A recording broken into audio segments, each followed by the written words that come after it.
I have this butterfly knife. It's actually not mine, uh, but I've been using it to practice to learn tricks and stuff. Here, you can see it now. And well, it's loose. Oops.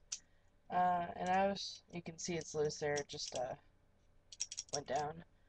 But I was wondering if it's supposed to be able to move back and forth like that. Um, just for safety reasons, posting this to see uh, if I get any responses. If it should be like that, or should we get it tightened so nobody's getting injured because a piece went flying off? Uh, I've seen a couple of these around. I guess someone told me they're a cheap kind. So, I mean, if it's a cheap kind, I understand why it's loose and not holding up. But, you could, rate and, reply, leave a comment down there. That would be great. Thanks.